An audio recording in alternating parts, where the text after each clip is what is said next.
내가 긴그리아 교회 일꾼으로 있는 우리 자매 베베를 너에게 천거하노니 너희가 주 안에서 성도들의 합당한 예절로 그를 영접하고 무엇이든지 그에게 소용되는 바를 도와줄지니 이는 그가 여러 사람과 나의 보호자가 되었음이니라. 너희가 그리스도 예수 안에서 나의 동역자들인 브리스가와 아굴라에게 문안하라.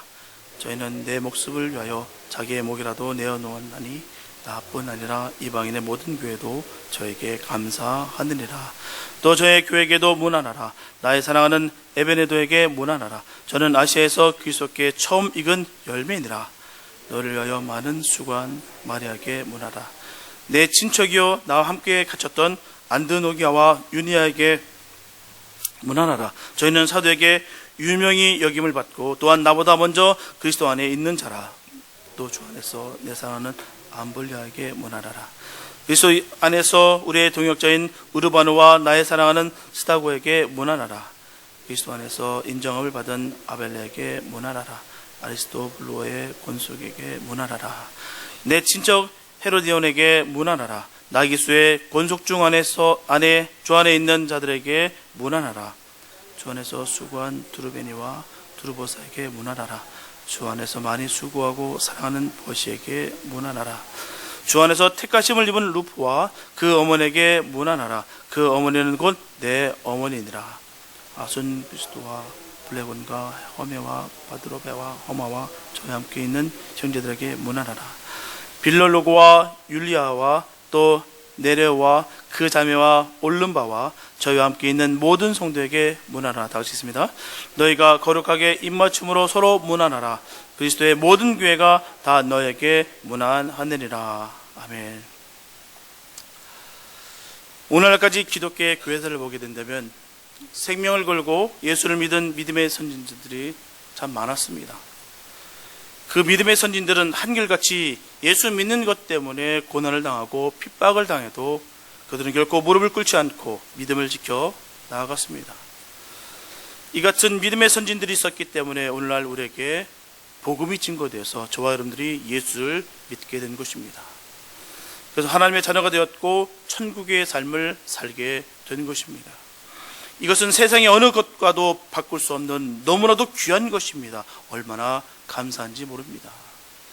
오늘 보면 로마서 16장에 기록되어 있는 30명이 넘는 많은 사람들도 이런 사람들이었어요. 먼저 이들의 신분을 보게 된다면 특이하게도 너무나도 다양한 사람들이었습니다. 에베네도와 같은 남자도 있었고요, 베베와 같은 여자도 있습니다. 또한 암블리아와 같은 싱글도 있었고요, 브리스가와 아굴라와 같은 부부도 있습니다. 그리고 아리스토블로와 나기수, 네레와 같은 귀족도 있었으며 구하도와 같은 노예도 있었습니다. 이처럼 전부가 다양했어요. 하지만 이분들의 공통점이 있다면 바로 복음 전파의 최전방에 있었던 사람들이라는 것입니다. 이들은 사도 바울과 복음을 위해서 생명을 걸고 중심에 서서 헌신했던 사람들입니다. 어떤 희생과 고난이 있다 할지라도 이겨내며 아낌없이 생명을 걸고 복음의 중심에 서서 예수를 믿었던 사람들이었습니다. 이러한 사람들을 하나님께서 사도 바울에게 붙여주셨기 때문에 사도 바울의 1차, 2차, 3차 전도여행이 모두가 가능했던 것입니다. 그래서 하나님께서 붙여주신 이런 사람들을 동역자라고 말하고 있습니다. 여기서 동역자라고 하는 것은요, 헬라 원어로 휘넬고스라고 하는데요, 원어의 의미상 살펴보게 된다면 함께 일하는, 함께 수고하는 자 또는 협조자, 동료 일꾼이라는 뜻으로 해석할 수가 있습니다. 그래서 동역자란 말은 사도 바울이 사용한 특수 언어입니다. 특수 용어였어요. 그러므로 사도 바울은 이 단어를 하나님께서 주신 사명을 수행하기 위해 함께 힘쓰며 수고하는 사람들을 가리킬 때 사용할 만큼 그에게 너무나 소중한 존재라는 것을 분명히 전하고 있습니다. 그 소중함으로 인해서 성경에 기록돼서 교회사를 통해서 오늘날까지 그 이름이 널리 사용되고 있습니다. 분명한 것은 이런 주님 안에서의 동역자가 많다는 것은 그 교회가 건강하다는 것입니다. 하나님의 사역이 바르게 진행되고 있다라고 증거하고 있는 것입니다. 요 며칠 전에 참 좋은 우리 목사님들을 좀 만나게 됐어요. EM 목사님들이신데요, 듣는데 참 마음이 아픈 부분이 많이 있었습니다. 그 말씀하시기를요. 그 중국 교회를 섬기는 이해 목사님이 하시기로 그렇게 얘기하시더라고요. 그 중국 목사님이 담임 목사님이 그러시더래요. 새벽 예배 할 겁니까? 처음부터 묻더래요. 새벽 예배 할 겁니까? 그 말은 무슨 말이냐면 한국 사람이기 때문에 새벽 예배를 할 텐데 하지 말아라. 그 말하는 겁니다. 분명한 것은 새벽 기도는요, 저번에도 말씀드렸다시피 한국 전통이 아니에요. 예수님이 했기 때문에 하는 겁니다. 예수님께 했기 때문에 그 새벽 기도가 하는 거지, 그거 했다고 해서 뭐 특별한 교회 아름다워 또 드러나 뭐 있어 보이는 그런 게 아닙니다. 예수님이 했기 때문에 하는 게 바로 새벽 기도입니다. 또 하시는 말씀이 그러더라고요. 담임 목사님 그렇게 얘기하시더래요. 아무것도 하지 말아라. 집회도 하지 말고 수련회도 하지 말고 아무것도 하지 마. 그냥 일주일에 한 번만 예배 드리게 해달라고. 그게 그 담임 목사의 주문이래요. 그리고 온 성도가 그렇게 원하고 나 또한 그렇게 원한다고 얘기하면서 그렇게 얘기하시더래요. 그분 안에서는 뜨거움이 있는데 전혀 할 수가 없는 겁니다. 너무 안타까운 거예요. 그게 질문이 아니지 않습니까? 아무것도 하지 말아라. 새벽 기도 할 거냐? 이거는 질문도 아닙니다. 성경이 있지도 않은 말이에요. 우리가 성경에 없는 것을 하는 것이 이단입니다. 성경보다 위에 모든 것을 두는 것이 이단이에요. 별짓을 다 하는 게 이단입니다. 성경에 벗어나는 것. 반면에요, 성경에서 하라는 것을 하지 않는 것이 잘못된 것이에요. 바로 그게 죄입니다. 다른 게 죄가 아니에요. 우리가 세상에서 큰 중범죄를 져야지 그게 죄가 아니라 성경에서 하지 말라는 것을 할 때, 또 성경을 하라고 하는 것을 하지 않을 때가 죄라는 것입니다. 우리가 죄를 멀리서 보지 마시기 바랍니다. 성경에서 바라보세요. 너무나도 안타깝더라고요. 이게 중국 교회만 뿐만 아니라 다른 한국 교회에서도 그렇게 됐다고 거기 계신 분들이 얘기하시더라고요. 다 이해 목사님이신데요, 한국 교회도 있었고요, 중국 교회도 있었고요, 그러시더라고요. 근데 하나같이 이구동성으로 똑같이 얘기하시더라고요. 너무나도 마음이 아프더라고요.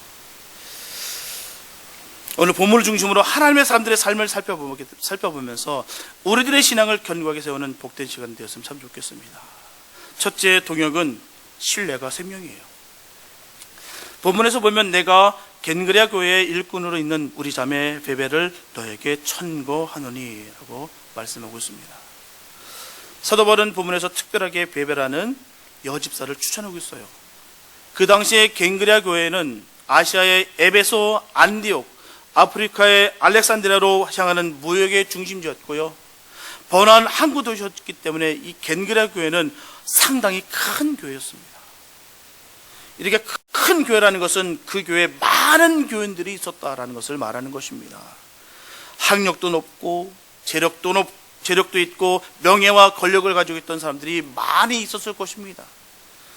그런데도 불구하고 사도 바울은 이 교회에서 중요한 일들을 시킨 사람이 다름 아닌 여집사 베베였어요. 이렇게 특별히 사역을 함께 할 수 있다는 것은요, 보통 믿음과 신뢰가 없이는 결코 할 수가 없습니다. 베베는 사도 바울이 고린도에서 1년 반 동안 살면서 선교할 때 예수를 믿게 된 여성으로서 교회를 신실하게 섬기는 사역자였어요. 본문 2절에 보게 되면 그가 여러 사람과 나의 보호자가 되었음이니라 라고 말씀하고 있습니다. 이처럼 사도 바울이 베베가 그와 다른 사역자들의 보호자였다라고 말하고 있습니다. 여기서 보호자라고 말하는 것은요, 재정적인 후원자를 의미하는데요, 베베가 사도 바울의 선교 사역을 물질로 지원하는 사람이었다는 것을 말하고 있는 것입니다. 베베는 부유한 여성 사업가로서 재정적으로 사도 바울의 선교 사역을 지원했을 뿐만 아니라 구제와 자선의 은사를 가지고 있어서 교회 내에 많은 가난한 사람들을 도왔습니다. 그녀는 하나님으로부터 받은 물질의 축복을 하나님의 사역자들을 위해 감사하며 나눌 수 있는 사람이었기 때문에 사도 바울은 그녀를 보호자라고 명확하게 말하고 있습니다. 또한 본문에서 사도 바울은 전하기를 너희가 주 안에서 성도들의 합당한 예절로 그를 영접하고 무엇이든지 그에게 소용되는 바를 도와줄지니. 사도 바울은 로마 교회에게 성도들의 합당한 예절로 베베를 영접할 것을 당부합니다. 이것은 바로 사도 바울이 베베의 신앙과 헌신에 대해서 얼마나 귀하게 여기고 있는 것을 분명히 보여주고 있습니다. 무엇보다 베베는 사도 바울의 로마서를 로마 교회에 전달하는 일을 행하게 됩니다. 이만큼 베베는 사도 바울에게 있어서 어느 누구보다도 믿을 만한 사람이었다는 것이에요. 그렇기 때문에 다른 사람에게 당당하게 추천할 수가 있다는 것입니다. 교회는 언제나 꼭 두 종류의 사람들이 있습니다. 어떤 분은 판단하기를 좋아하지만 어떤 분은 후원하기를 좋아합니다. 어떤 성도는 다른 교인들을 위해서 간절히 기도해 줍니다. 훌륭한 성도입니다. 반면에 어떤 교인은 다른 성도로 하여금 기도하게 만듭니다. 너무나 안타깝다는 거예요. 이처럼 성도는 근심거리가 되기보다 남을 위해 기도해 줄 수 있는 성도가 되어야 될 줄 믿습니다. 사역자는 모세의 팔을 받쳐주던 아론과 훌과 같은 기도 후원자들이 반드시 필요합니다. 우리 항상 힘을 빼는 판단자가 아니라 힘을 주는 후원자가 되어야 될 줄 믿습니다. 하나님께서는 지금도 교회 중심에 서서 신앙생활을 하는 사람들이 있기를 기다리고 계십니다. 그런 사람들을 찾고 계세요. 분명한 것은 교회 중심에 선다는 것이 쉬운 일이 아닙니다. 하지만 교회 중심에 서서 신앙생활을 한다는 것은 얼마나 영광스러운 일인지 모릅니다. 문제는 일반적으로 사람들은 교회가 어렵고 힘들 때는 중심에 서기를 싫어합니다. 하지만 교회가 평안하고 부흥될 때는 중심에 서기를 좋아합니다. 어려울 때 중심에 서서 교회를 섬기며 신앙생활하는 것은 표시도 잘 나타나지 않고 누가 알아주는 사람도 없습니다. 힘든 일이기 때문에 중심에 서기를 싫어합니다. 하지만 평안하고 부흥될 때는 사람들에게 생색도 나고요, 일을 하기에 편안하기 때문에 중심에 서려고 합니다. 분명하게 우리가 기억해야 되는 것은 하나님은 교회가 평안할 때 중심에 섰던 사람을 찾으시기도 하지만 그거보다는 교회가 어려울 때 중심에 서는 사람을 더 찾으신다는 사실입니다. 다른 사람의 일은 관심조차 없고 전혀 신경 쓰지 않는 사람보다는 진실하게 조용히 후원하는 사람이 바로 진실한 사람이에요. 이런 사람이 주님께 귀하게 쓰임을 받습니다. 누군가가 어려움에 처하면 최선을 다해 돕는 분이 있습니다. 복된 삶이에요. 반면에 어떤 분은 남을 시기하고 질투하며 악한 말로 사람들을 분쟁하게 만드는 사람이 있습니다. 그런 사람은 주님의 복을 받지 못합니다. 교회는 진실한 후원자가 필요해요. 주님의 일을 조용히 후원하며 사랑으로 하나 되게 하는 사람을 하나님께서 반드시 축복해 주실 것입니다. 두 번째, 동역자는 하나님께 연결하여 주십니다. 당시에 사도 바울의 복음을 전하던 경로를 추적해 보게 되면 그가 겪은 위기들이 얼마나 심각했는지를 우리가 알 수가 있습니다. 처음 위기는 바로 빌립보에서 이루어집니다. 그는 그곳에서 점을 치던 귀신들 여정을 고쳐주고요, 감옥에 갇혀요. 그리고 거기서 심한 매를 맞고요, 거기서 풀려납니다. 그리고 암볼리아와 아볼로니아를 거쳐서 데살로니가로 갑니다. 거기서 세 일의 동안에 복음을 전하다가 시기와 모험을 받아서 죽을 고비를 넘기고 제자들이 도움으로 바로 베레아로 갑니다.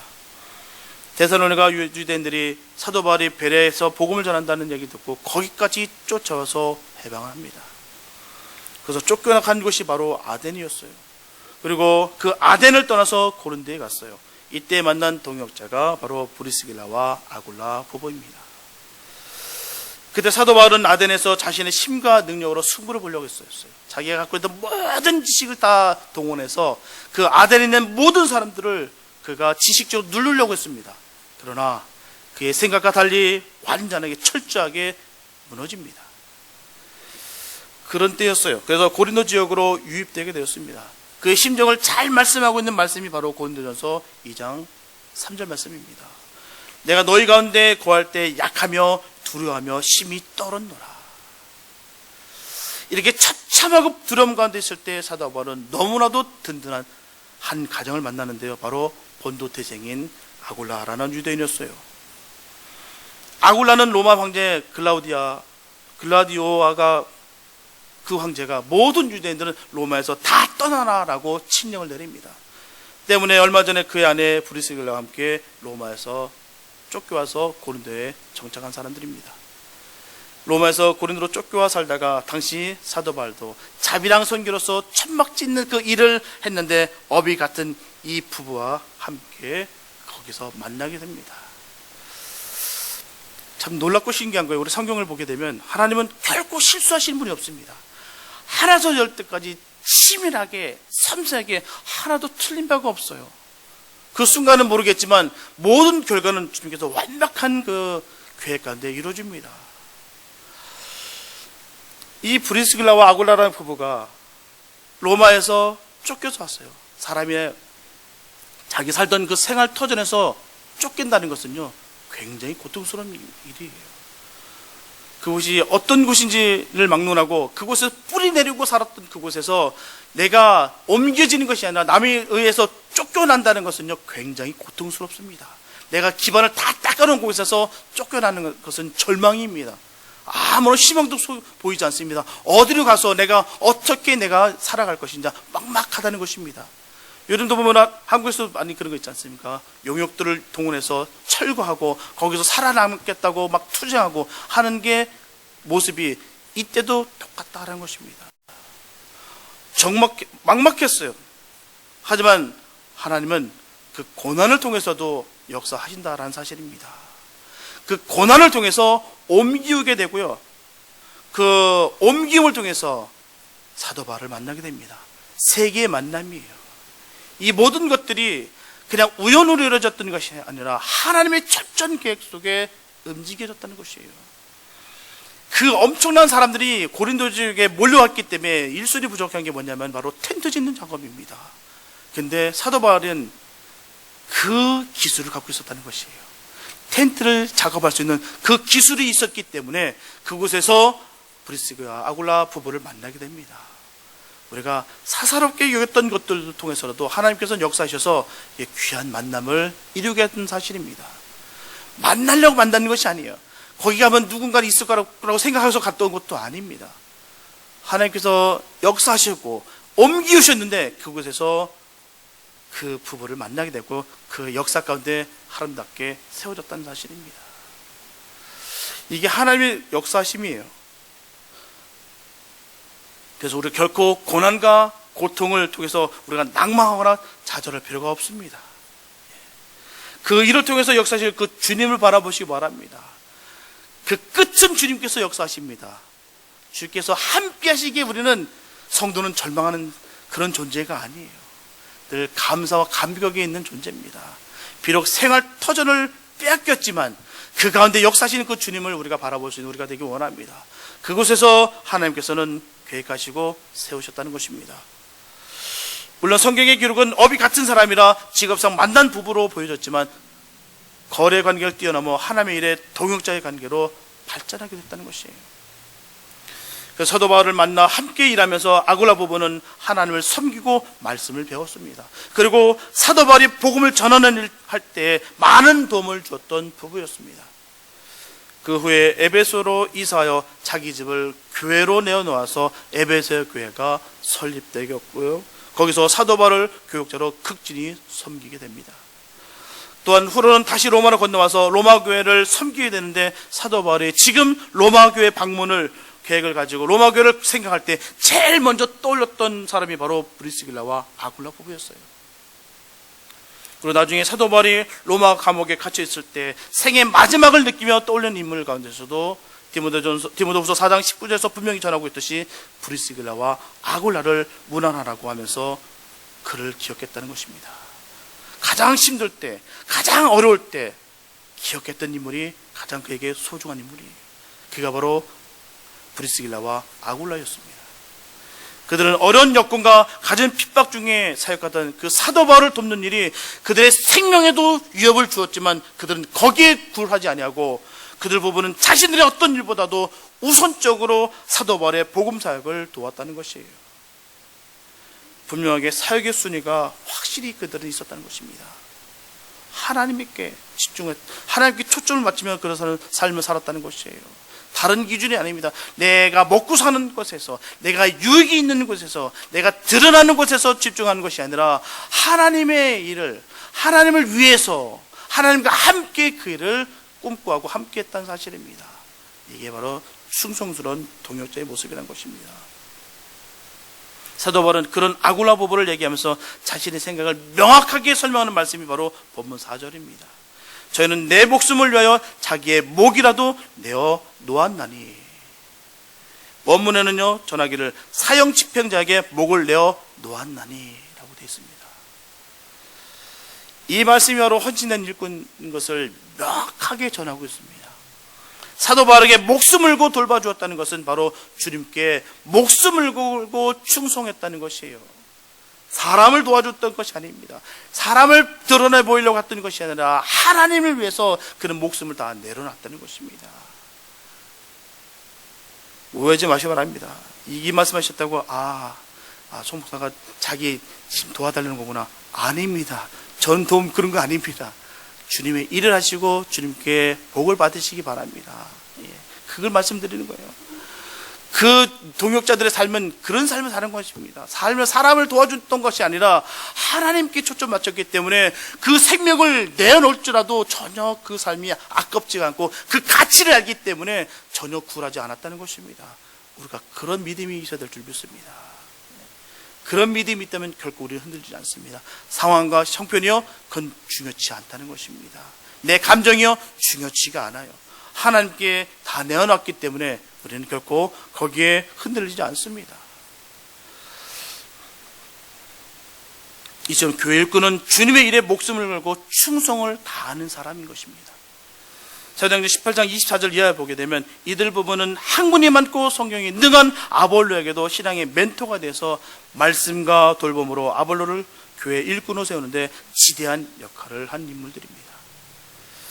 그래서 본문 4절에서 전하기를 나뿐 아니라 이방인의 모든 교회도 저에게 감사하느니라 라고 말씀하고 있어요. 이 말씀은 사도 바울에게 뿐만 아니라 다른 사람에게도 신앙의 멘토로서 잘 섬기고 돌보는 교회 일꾼인 것을 분명히 말하고 있습니다. 한 사람한테 잘한 게 아니에요. 어느 한 사람한테, 영향력 있는 그 사람한테 잘 보이려고 그가 협력했던 것이 아니라 주님을 위해서, 주님과 함께 하기 위해서 주의 사역자들을 도왔다는 것입니다. 그래서 모든 교회도 저에게 감사하느니라 라고 얘기했는 것입니다. 한 사람한테 잘한 게 아니에요. 주를 위해서 잘했다는 것입니다. 우리 교회가 그런 교회 되기 원합니다. 내가 누굴 위해서가 아니라 하나님을 위해서 내가 생명까지도 다 내놓을 수 있는 그 믿음의 용기가 있는 우리 모두가 되기 원합니다. 성경은 말합니다. 마음을 다하고 목숨을 다하고 뜻을 다해 하나님을 사랑하라라고 분명히 전하고 있습니다. 저와 여러분들은 말로만 헌신하면 안 됩니다. 진짜 헌신하는 용기 있는 사람이 되어야 될 줄 믿습니다. 사도 바울에게는 이 부부의 용기 있는 헌신이 너무나 큰 도움이 되었다는 것이에요. 그래서 마음을 모아서 심고 도와야 될 줄 믿습니다. 주의 사역을 위해서 우리가 헌신해야 될 줄 믿습니다. 분명 주님의 사역을 도우면 결코 내 인생에 손해볼 일이 없습니다. 결코 손해보지 않아요. 오히려 그것이 축복받는 비결이 됩니다. 계속하여 사도 바울은 자기 두 친구에 대해서 문안하라고 전하고 있습니다. 본문 5절과 6절에 보게 되면 나의 사랑하는 에베네도에게 문안하라. 저는 아시아에서 그리스도께 처음 익은 열매이니라. 너희를 위하여 많이 수고한 마리아에게 문안하라 라고 말씀하고 있어요. 이렇게 에베네도는 사도 바울이 소아시아 지방에 선교할 때 처음으로 예수를 믿게 된 사람입니다. 사도 바울은 그를 잊지 못하고 있다는 것이에요. 저 여러분들은 전도의 첫 열매가 누구가 있습니까? 전도의 첫 열매가 있으십니까? 우리가 아직도 한 사람의 전도 열매도 맺지 못했다면 주님 만나게 될 때 큰 부끄러움을 당할 것입니다. 우리는 항상 전도 열매를 맺어야 될 줄 믿습니다. 이점 처음 신앙 열매가 특별히 소중한 이유는요, 오랜 세월을 함께 했다는 점이에요. 우리가 기억해야 되는 것은 가장 충성된 사람은 오랫동안 마음을 함께 나누는 사람입니다. 주님의 일은 능력 있는 사람보다 헌신을 아는 충성된 사람이 더욱더 귀합니다. 주의 사역은 최선을 다하는 신실한 종이 하는 거예요. 결코 능력이 많아서 지혜가 많아서 하는 것이 아니라 주님의 마음을 기쁘게 하는 사람을 주님께서는 사용하시고 쓰십니다. 일반적으로 우리가 충성을 말할 때 세 가지 기준이 있는데요. 첫째, 오랫동안 함께 충성했는가 하는 것입니다. 이게 가장 중요한 부분이에요. 오랫동안 함께 충성했는가. 흔들리지 않고 변함이 없다는 것입니다. 꾸준하게 드러나지 않고 꾸준하게 주와 함께 그 사역을 감당했다는 것입니다. 오늘 어떻습니까? 내 이름이 드러나지 않고 내가 드러나지 않으면 안 합니다. 특이하게도요, 주님 사랑한다고 그렇게 고백하면서도 불구하고 내 이름이 드러나지 않으면 안 합니다. 내가 주님 삼은 모든 것도 다 내려놓겠다고 내가 고백하고 찬양하면서도 내 이름이 딱 드러나지 않으면 안 합니다. 안 하는 게 뿐만 아니라 삐집니다. 그게 문제예요. 안 안아주면은 거기에 속상해합니다. 문제는요, 작은 교회뿐만 아니라 큰 교회도 마찬가지예요. 큰 교회도 별 수 없어요. 큰 교회라 할지라도요, 일하는 사람들은 작습니다. 그게 없어요. 일하는 사람은 어디든 가서도 일합니다. 큰 교회든 작은 교회든 일합니다.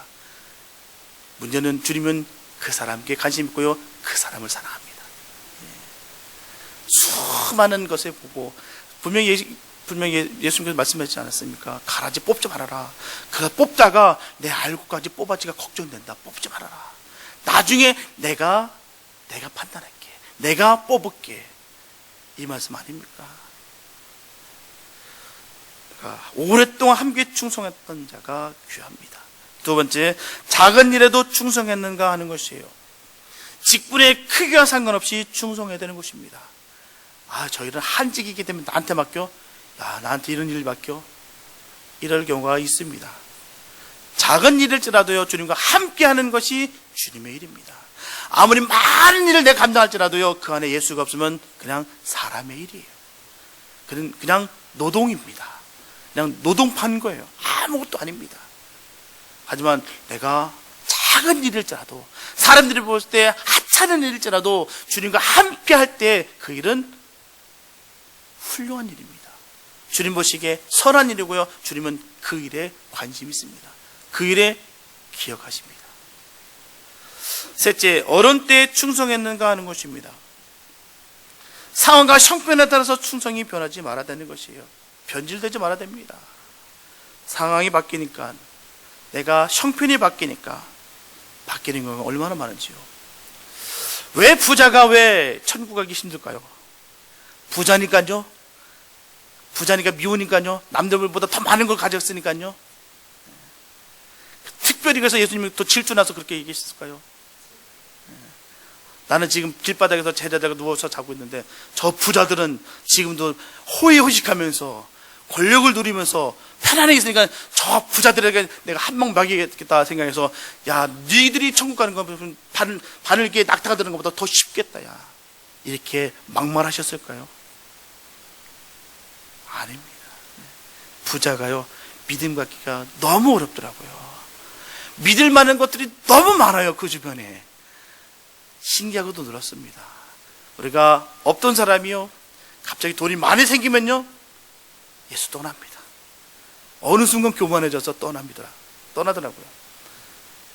또 좀 있던 사람이요, 갑자기 돈이 딱 사라져 버리잖아요. 떠납니다. 창피해서 교회를 못 다니겠대요. 이런 신앙은 신앙이 아닙니다. 그래서 사도 바울이 그렇게 외치고 전했던 것이 일체의 비결입니다. 우리가 배우지 못했어요. 부자가 돼서 내가 신앙을 잘 지키는 것을 배우지 못했습니다. 내가 가난해져서도 하나님을 섬기는 그 방법을 내가 공부를 하지 못했어요. 거기에 관심이 없기 때문입니다. 내가 믿을 수 있는 것들, 눈에 보이는 것에 관심을 가졌기 때문에 그 일체의 비결을 우리가 배울 수가 없었다는 것입니다. 거기에 있는 거예요. 상황과 형편이 달라졌다고 충성이 변하게 된다면 그는 결국 믿음의 사람이 아닙니다. 어렵다 할지라도 하는 거고요. 내가 넉넉할지라도 하는 거고요. 똑같이 하는 것입니다. 그게 일체의 비결이에요. 아무리 힘들어도 먼저 포기하지 마시기 바랍니다. 그것은 바로 복을 포기하는 것이에요. 하나님께 어렵고 힘들어도 먼저 포기하지 않는 사람을 축복하십니다. 결코 감정대로 살지 마시기 바랍니다. 꾸준함과 인내와 충성이 인생 승리의 비결입니다. 분명하게 사도 바울의 능력이 있게 사역할 수 있게 된 원동력은 바로 그에게 동역자들이 많이 있었기 때문입니다. 그가 무슨 능력이 이렇게 많았길래 그 유럽을 다 복음화시킬 수 있었겠습니까? 그의 옆에는 동역자가 있었습니다. 함께 목숨을 내어놓은 그 동역자가 있었다는 것이에요. 그 다른 사람과 동역했을 때 하나님께서 그게 능력을 부어주시는 것입니다. 아무리 훌륭한 지도자를 할지라도요, 참 없이 온전하게 조직을 이끌 수가 없습니다. 그래서 동역자가 반드시 필요해요. 같은 목적과 같은 비전을 가진 동역자가 필요합니다. 사도 바울은 자신의 고집과 아집과 야망으로 주변의 동역자를 멀리하며 자신 홀로 사역을 하지 아니하고 수많은 동역자들을 키워냈습니다. 그리고 그 동역자들과 더불어서 로마 제국을 다니면서 12개의 복음을 전파했어요. 그래서 사도 바울은 성별을 초월한 남녀의 동역자들, 목숨을 건 동역자들, 헌신한 동역자들, 인정받은 동역자들이 그에게는 있었습니다. 하지만 저 여러분들은 기억해야 되는 것은 고린도전서 3장 9절에서 전하고 있듯이 우리는 하나님의 동역자들이요, 너희는 하나님의 밭이요 하나님의 집이니라. 이 시점 저 여러분들을 하나님의 동역자라고 말씀하고 있습니다. 분명히 하나님께서는 우리를 통해서 일하십니다. 그렇게 사시기 바랍니다. 나를 통해서 하나님의 기적이 일어날 수 있도록 나를 사용해달라고 그렇게 간절히 헌신하기 바랍니다. 나의 이름은 철저히 가려주시고 오직 예수 이름만 드러날 수 있도록 사용해 주십시오라고 기도하시기 바랍니다. 그에게는 분명히 상급이 있습니다. 분명 사실은 우리를 통해서 주님은 그 완대한 계획을 이루어 가십니다. 하나님께서 하실 때 꼭 우리를 사용하세요. 우리와 함께 하시길 원하십니다. 하나님은요, 그냥 말씀만 하시면 다 이루어집니다. 그런데도 불구하고 그렇지 아니하시고 우리와 함께 하시길 원하세요. 함께 우리를 통해서 그 주님의 크신 뜻을 이뤄내시기를 원하신다는 것입니다. 우리가 주님의 동역자 되기 원합니다. 주님께서 원하시는 일이 무엇이며 주님께서 자꾸 구하시는 일이 무엇인지 거기에 관심을 가지며 주님과 함께 하시기 바랍니다. 그렇기 때문에 저와 여러분들은 하나님의 역사에 동참해야 될 줄 믿습니다. 그 사역은 너무나 영광스러운 일이에요. 그러면 우리는 주님의 사역을 해도 그만, 안 해도 그만, 거기 있는 거 아니에요. 우리는 반드시 주님의 사역을 해야 될 줄 믿습니다. 왜요? 우리는 빚을 졌습니다. 하나님께 빚을 졌어요. 그 독생자 아들을 아낌없이 주셨던 그 사랑의 빚을 우린 줬습니다. 우리가 구원을 안다면 그 빚을 알고 있다는 사실입니다.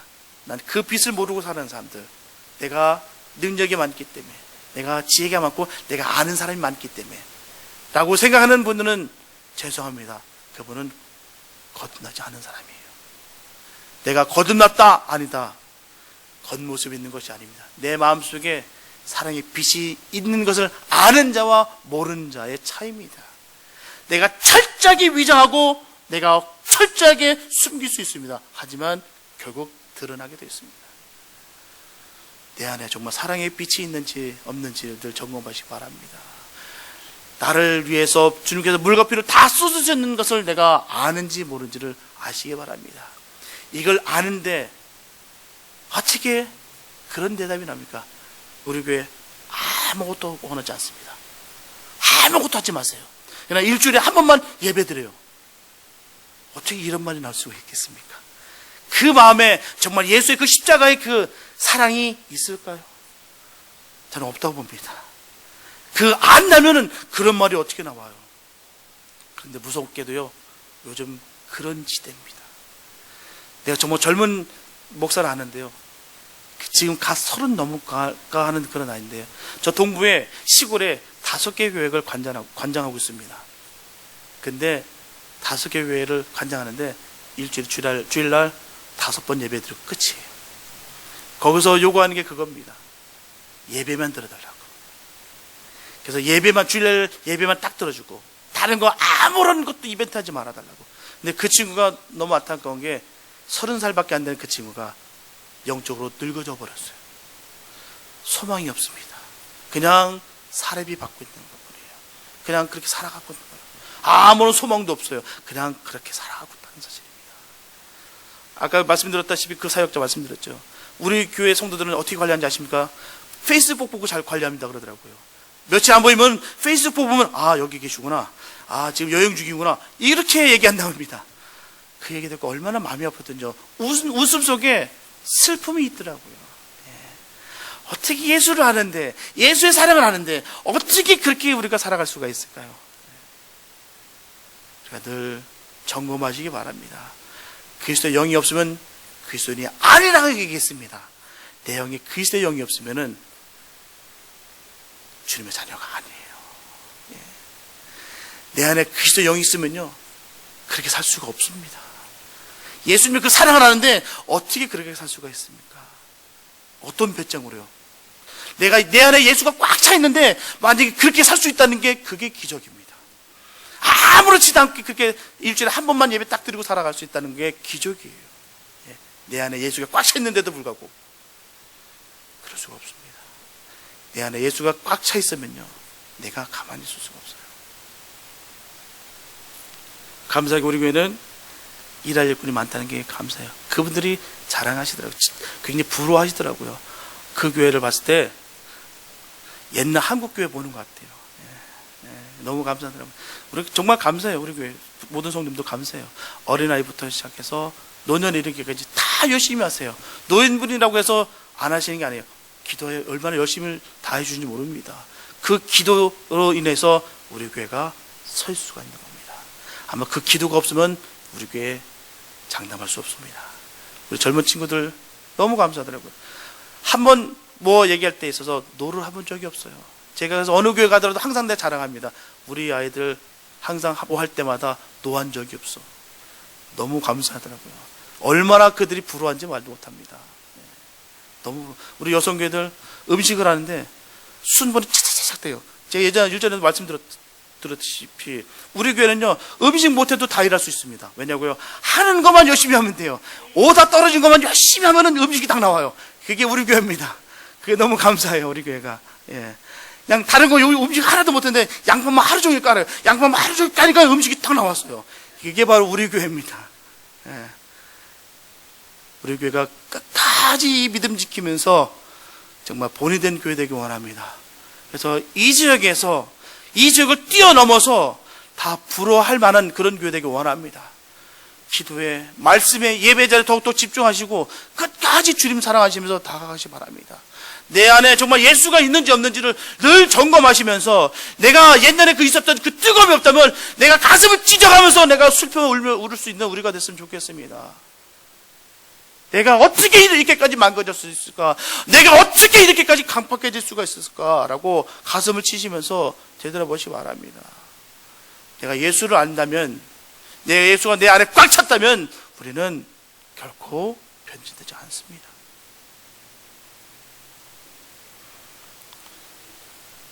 저 일주일에 한 번 교회 나와서 예배만 들으면 끝난다 생각하지 마시고 이제 하나님의 선한 역사에 적극적으로 동참하시기 바랍니다.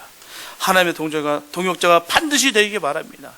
이제는 하나님의 선한 역사를 감당하는 하나님 나라의 확장에 쓰임받는 하나님의 귀한 동역자들이 다 되시기를 예수님의 이름으로 축복합니다. 사랑하는 성도 여러분, 하나님을 섬기는 이는 결코 상황과 환경에 좌우되지 못합니다. 지금까지 교회사를 딱 보게 된다면요, 기독교가 가장 뜨겁게 타오르던 때가 가장 핍박이 극심했던 이 로마 시대였어요. 정말 내 동료가 옆에서 사자가 그 뜯어먹을 때 뼈가 부서지는 소리를 다 들으면서까지도 무릎 꿇고 기도하면서 그 사자법에 됐던 그런 사람들이었습니다. 내 옆에서 탄내가 나면서 옆에서 사람이 죽어갈 때 그래도 하나님 찬양하면서 그들은 그 모든 화형을 당했습니다. 그때가 가장 기독교 역사상 가장 뜨거웠어요. 오히려 교회가 세계를 지배했던 그 중세 시대가 지금까지 교회사에서 가장 부패했던 시대였습니다. 그런데 지금의 교회들의 모습이 중세 시대의 모습을 너무나도 닮아가고 있다는 사실이 너무나도 안타깝습니다. 너무나도 닮아가고 있어요. 일주일에 한 번 딱 예배 들어오고 그 모든 것이 다 됐다라고 여기는 것들, 내가 예배 안 드리면 좀 찝찝하니까 그냥 예배라도 좀 드려야겠다라고 생각해서, 내가 옛날에 받은 은혜는 있으니까 하나님 살아계시는 건 아니까 그냥 예배라도 좀 드리면 되겠다는 안도함 때문에 일주일에 한 번 딱 예배 드리고 끝나는 그런 인생, 그런 일반 교인의 삶 다 버리시고 진정한 성도의 삶을 사시기 바랍니다. 저분은 이 시대를 바라보시면서 아내에게 주저앉을 수가 없습니다. 죽어가는 영혼도 얼마나 많은지요. 성도는 하나님부터 사명을 받고 있습니다. 아직도 주님을 몰라서 영원한 멸망 가운데 소멸되는 인간들이, 그런 사람들이 얼마나 많은지 모릅니다. 저 여러분들은 하나님께서 그토록 원하시는 사방에서 생명을 옮기는 그 귀한 사역에 다 동역하시기 바랍니다. 최선을 다해서 주님의 사역의 기회를 만들고 또 하나님께서 주시는 기회를 따라서 생명을 다하여 충성하게 되면 하나님부터 엄청난 복이 임하며 또한 칭찬이 이루어집니다. 디모데후서 4장 2절에서 전하고 있듯이 너는 말씀을 전파하라. 때를 얻든지 못 얻든지 항상 심쓰라고 말씀하고 계십니다. 세계는 나의 교구다. 요한 웨슬레 목사님의 고백이 우리 고백이 되야 될 줄 믿습니다. 우리가 어디더라도 주님을 향해 달려갈 수 있는 그 믿음의 식구가 되기 원합니다. 우리의 삶이 오직 하나님께 인정받고 영혼을 사랑하며 주님의 귀한 동역자가 되어서 하나님께 그 이름이 올라지는 하나님의 사람들이 다 되시기를 예수님의 이름으로 축원합니다. 기도합니다. 사랑의 하나님, 너무나 감사드립니다. 세계 어느 나라와 비교할 수 없는 그 천국과 귀한 믿음의 유산을 주셨으니 참으로 감사합니다. 우리들도 믿음의 선배들과 같이 처음 익은 열매가 되기를 소원합니다. 이 땅에 많은 교회와 사람들이 있지만 하나님께 필요한 교회와 사람은 얼마나 되는지 알 수가 없습니다. 예수님도 추수할 것은 많은데 일꾼이 적다라고 걱정하셨습니다. 교회와 세상에서 각자의 위치에서 충성을 다하여 하나님께서 자랑하시는 처음 익은 열매가 되게 하여 주시옵소서. 오늘 저희들이 하나님의 교회에 일꾼된 사람들이 되게 하여 주시옵소서. 복음을 위하여 십자가의 고난에 동참하는 사람들이 다 되게 하여 주시옵소서. 주님의 몸된 좋은 교회 이런 역사를 반드시 이루어지기를 소원하며 우리를 구원하신 예수님의 이름으로 감사하며 기도드렸습니다.